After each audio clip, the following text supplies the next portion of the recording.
Tensei Shitara Slime Dattaken. Chapter 8. The Power in My Hands. It's been a while since I last walked under the sun. Not like I'm a vampire who'd melt or get hurt under the sun, though. Presently, using my monster instincts, I can sense such perilous conduct. However, I'll often do it, even if I know it's dangerous. Nothing to laugh about. Really have to better my self-awareness. The cave seems to be in the middle of some forest. The entrance lay at the base of what you would call a small mountain or a big hill. Sticking out from among the tall trees, the hill can be seen from afar.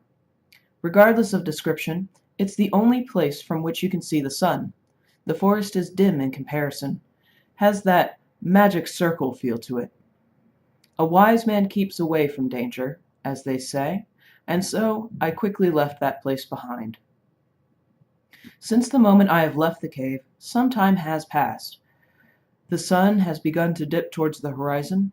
It seems that I left exactly at noon. You'd be surprised how much I want to align my biological clock with the sun. The moment I thought that, it naturally changed. Was it really so simple? Right now, it's 4 o'clock in the evening. It's time for dinner, but sadly, I don't need food. I could eat, but since I don't taste anything, it's pretty wasteful. With thoughts of food, I remembered the monsters I ate in the cave. Though I got my hands on new powers, I have yet to put them to use. From the black serpent, I received heat detection and noxious breath. From the centipede monster, I got paralysis breath. From the big spider, I received sticky thread and steel thread. From the vampire bat, vampirism and ultrasound waves. And from the carapace lizard, I got body armor. The black serpent's noxious breath, for example, I can't use at all. Honestly, when the carapace lizard appeared, I had used it, and as a result, it's as if it weren't armored at all. The lizard had dissolved before my eyes. It was an extremely gruesome sight. Even remembering makes me want to puke, and that's why I avoid it. If, let's say, adventurers had chanced upon this snake, they'd probably be annihilated before they could even cast a spell.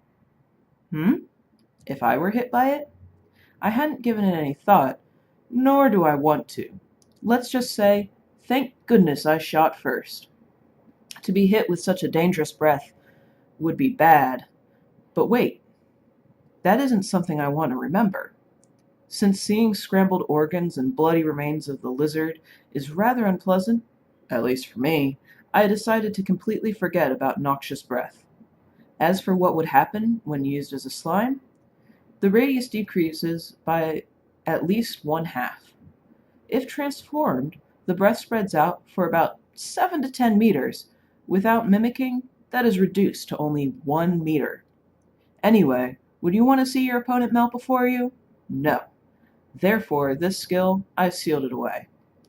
On the other hand, heat detection is simply wonderful. Living things radiate heat. If combined with magic perception, no attack can go unnoticed.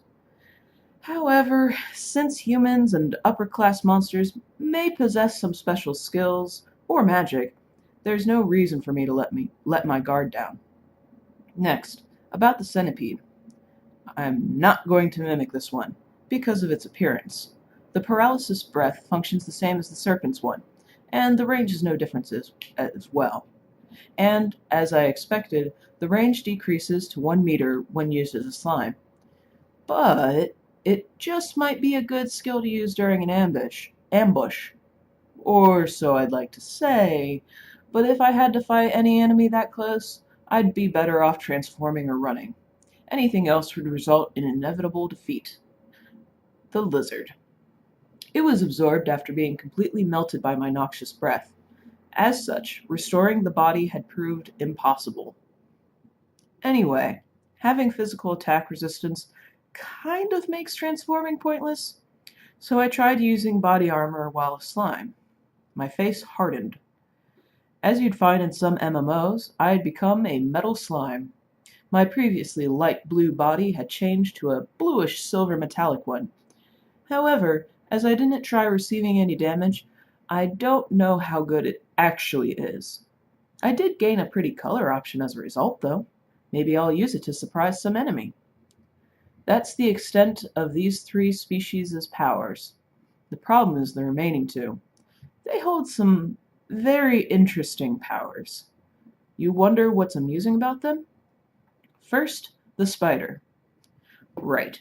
So you all know about the hero who possesses spider powers, right? Phew!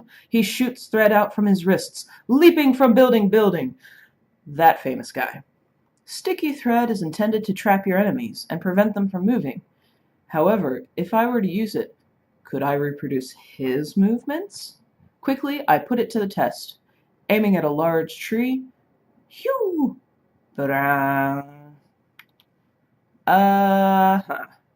Let me explain steel thread.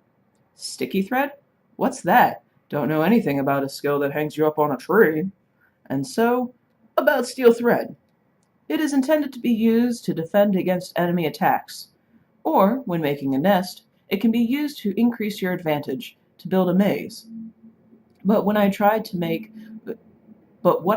is to make one thin thread and whip it at a tree. Pew! Bashing! It easily cut through.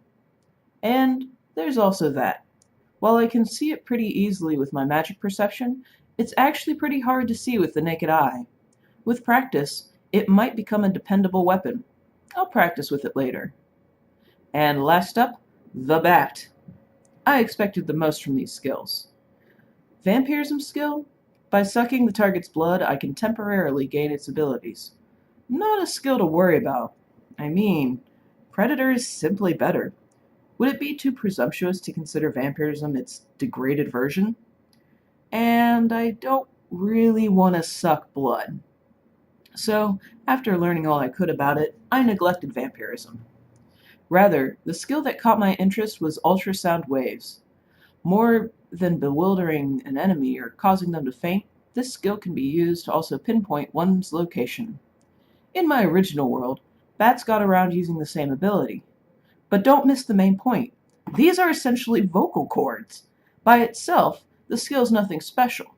So my next step became creating the organ necessary for using these sound waves. Now, luckily, I didn't have to create it from mere imagination, and could instead reproduce it based on the bat that I had absorbed. With this, I might finally be able to speak. Tired and exhausted, I continued working through the night without an ounce of sleep. Not that I need any. 3 days and 3 nights of constant research, and behold the results. Take me to your leader. Success! As for how it sounds, have you ever spoken right in front of a fan? That distorted voice? Yeah, that's how it is. The rest can be fixed with minor adjustments. While calming my excitement, I carefully started adjustments. However, I can't seem to use ultrasound waves. I could have sworn I could shoot out sound waves. I was going to call it Sonic Blaster or Sonic Buster. Can't I use those? Solution. From skill ultrasound waves, skill supreme vibrations can be derived. However, it cannot be currently acquired. Derive, huh? Probably need to have a skill evolve first. So I lack enough information to successfully derive the next skill. Shame. It would have been nice to have a skill that when fired would resonate with the target and destroy it. To be frank, if I don't get it myself, how can I expect to be able to use it? Seems like I'm a pretty greedy slime. Having many abilities is, without a question, a good thing. But I see no need to hurry. I should just be satisfied with having a restored voice. And so, while trying out various things, I continued down this path, without any direction in mind, but my goal, I felt, was a good one. Somewhere beyond the forest there is a city with nice people with whom I could talk. In any case, these days have been pretty peaceful. In the caves, I was frequently beset by monsters, but since coming out here, I have yet to fight one. Just this one time. While I was practicing speaking, I was attacked by wolves. Ah? I seemed to have threatened them with my voice.